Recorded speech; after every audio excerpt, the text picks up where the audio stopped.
Pa. Guys, this is so hard, man, you know. Kudu when he rap, c'est ça qu'on dit very hip hop. Koko wurnata rabo, koko wurnata melomanji, koko wurnata fonsuji di. Onji dum do, back to back uji di. Classe 24 sur 24, yes guys. Avant tout, comme Baba Gallé, votre chroniqueur Pulaar préféré. Hande den do hande, juste arde et vraie l'histoire entre classe, Guelzo, Phéno et Commando24. Guys, Guelzo neni, neni, Commando neni. Kero den seda, ngartet. Kong.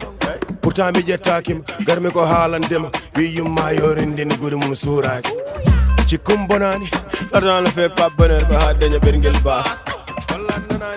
Hey, gra improvisat surtak en gona say minen chofa formak purtulu badono kay chof the fistat urat de wela ya du de rendo minen kali minen tay Guelzo si ko PDD I know the vibe pura wow de rap tawam gami dilli nani Mr. Bernema boy so mi clash metina high squad down in the pina and high PDD put my fresh boy this kid clash number 4 metina me rap ngusta hala back break ade heavy guladi rap tek mi tek so be jidi be maya metti yo be check rap prim ohio million jodi sek I remember Guelzo reno boy is sek and a dangle man no dangle what is sek boy borno rappo anka gorji gente mi jidi mama wali metti sek No min dum ni wurna kam quoi vraiment ene wurna kam no fewi ko dum men jidi ko dum men sohle mais avant tout d'abord enji back to back mabbe o enji no way automatiquement en rocken hono ngaka blende kanyume ahlu brick sembi ahlu brick tan ko kurwo me nder ko kanko e deyza directement enji ko ni be mbadanno tek 6-9 ngaka blende pika hande e nder 24 heures o wada enregistré o wada clip o routine réplique o non be mbaddi ha à la fin eden gandi hol dognodo kadi même temps kadi ko ni wano au début ha hande kadi fudditima kadi en jeyi en garat vraie l'histoire o to fuddi Guelzo le 13 avril 2025 ko ndeno yaltinno clip goto mbatten labani Soyel mbatten labani ah no ajetima nena mi yafta ala mi yafta kono holmo haldanno ton min ha namdima mon mbadon dum e commentaire nde wadi dum le 13 avril last phénomène le 27 mai o yaltini clip PDD neni buri gara ustumbele kotto wondiro haram de jangatena dursi taki gilay samba ka haram sirado pesi kola wawa medde sukaram bisabi bu ko kakala to amen do ko tullora en fudel bu mag bi ñew tamay laal minen hunde fo yobor ala ko halaji rap tigirigi bimi comme no wano tan hakkunde ahlu brique kanyume ngaka blende le 28 le 27 mai le 28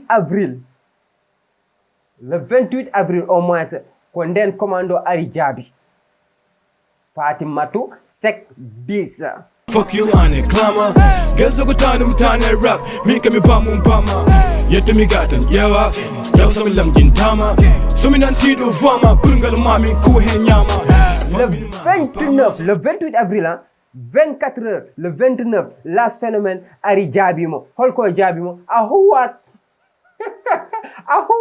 no da ko note o continue loach you know me Phéno ko och no da ko note o continue loach you know me Phéno ko och commando enji nice carré tout est cool le 29 le 29 le 5 commando 24 arti jabi las Fatimatu sec 2 numéro 2 Mandaka anda boy namde mama hardcore commando 2020 bernyaki masi balla ya nam do commando veli boy to da ko nakti bonde change boy commando boy to da ko moni boy so nandu dum to na ko hoyni boy Me so far bunny ma. Fuck you nigga, fuck ton toma. Don't not do me your arting garama. Ya don't you make I garama. Unji affaire wuli job wadi technique lyrics punsuji next level ala ko ala nder mudum ko ni woni hip hop does rap man, you know what I'm saying. Ngarten le 5 le 9 ko don non harande fuddi ko pul futa wiyere ko den gerede fuddi gerede ko don fuddi non ko don woni ganduda classe 24 heures sur 24 ande yalto o yaltina hande jango o yaltina baw jango yaltina baw jango o yaltina ko don non affaire o wadi boom. Le 9 juin last phénomène ari jabi son commando Fatimata Sek 2 o jabi mo o inniri son kumbam hedo den fullu kañe lamma fullu kañe lamma dum ko tourne may yam ngurdu bunna mane famma commando kumba jambara kumba yaggara mi commando kumba jambara kumba yaggara mi commando kumba jambara kumba yaggara mi commando kumba jambara kumba yaggara mi commando kumba jambara le 9 enji ha joni fire ene wuli. Le 10 commando 24 arti wadi last Fatimatu Sek 3 hedo den Yo Fatimatu Sek bila kene selbi hein da wadi me funu ma bitch ass motherfucker mi da no ko dem fof mi ko fuddi quoi bismillah enjoy let's go Phéno ko bingal kotu shakil Fatimatu Billah ya wanta watu Anarita wanta yadu Fatima Sek kapé de fuck you. Le 10 le 11 last phénomène arti et featuring boss one o iniri kilipo so an garao hol wonda garao se Guelzo so yen batten labani o rendini be kambe dido be badi pick mais guys kado dan Adiko beach, you want to add a menopause. Rapado how I eat, fuck on the peak. One be on to this to me. Kill a boy or not in Gara, no week, I'm a motor boss, taking me Farani. IPTD, min Kulani, and again so con watch all the dead daddy. Fella Bonana, beach, Atina, me cut that day, do Cincinnati. We really tell it, min Gamani, and tell it, Babam, Doshan Jarani. Sally Baby, do I saw well, I'm with a press and doom hard tribunal. Boss Puta Garao Gawa, who you have tried the soul, you can be those send with Yeti Babam. Or you could PDB. Mambi and Jingy, boy. Le 12 ha hande no kalirno metan ko 24 heures sur 24 après on wada vov comme des ninja. Voilà. Le 12 le 10 9 fuddi 10 11 12 konden commando arti jabibe kambe do dido woni last phénomène e boss one widiribe Fatimatu Sek final gasi c'est fini. This over. Kado den. Yo, game is over, nigga. Anker Gassi. Let's get it, man. Yeah. Hey, to meno yida clash, toje ngala hen. Ngopene min kadu bidum fimi ngala hen. Mi so mi clash mama gonga yama waya hewa boya susa bone sude kalso bama nata hen. Phéno arsal hutto yo komi jom galle ma. Bangala ya momi sokko dum der bunuma. Ka jordo giteran commando wana moro ma hejane mani fokku mani fokka heji bindo ma. Boy what the fuck? Tural mani Hey, so hard ha jonya tang jer wadi. Engarat. Cagal dum don non en gartata histoire tokoso jehen TikTok kedo den. Yo, Kumba Jambata, gang, what's up, man? No way, man. I want to plan the kwa, wallah.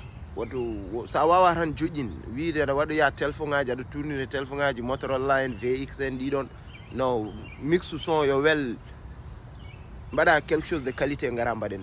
Guys, ngal don jaflen. Pour hirer jawi astaghfirullah mi yimo ko telephone tuni ngambida wallahi wana telephone. Astaghfirullah. Man fa wando foto. Ayi ko kanko haali ko noonu yaari kadi. Affaire o ɗanima ɓuuɓi. Le 18 juillet Guelzo arti jaabi o wiyeteɗo last phénomène o innirimo Rofa baby.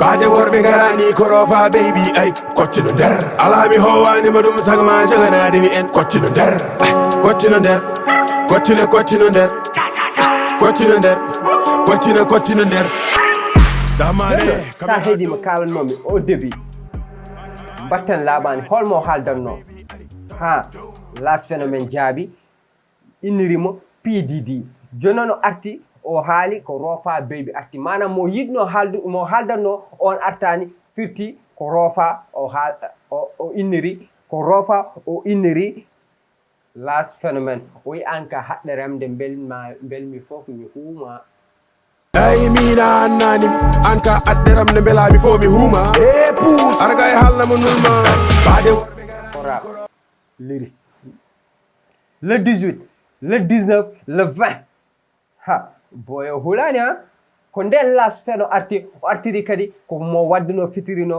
one boss o inniri Guelzo star parno Badum naddo e phénomène anyani nganum si opanam kodum tanum joni garta ma nigga yo beston ki biranam humanam balam itani tuye madam 5 sappi iranam rofa baby jarani masto boy widi ka didi ye ko mi pandu bondo ko mi pardo mayde kala ko be cakki mbede fawa si ko mi tande lindo min felli lami mbede wada dahman dillin let's go ye min je ko be tampani ko dole fake star prono si ko mi riche nda tankarge yarji wab sangara o gil hurti nange ngarane ko mi nyangotodo mami laajo be je modo caggal ɗum eɗen jogi question ni kam ni weli mon walla welani mon est ce que oɗon jiiɗi kontina walla darto caggal ɗum holko Guelzo jiidi e commando 24 ha so oɗa classimo kanko commando 24 yalta waɗa répliqué ha joni e question ji ɗi nder commentaire o e garat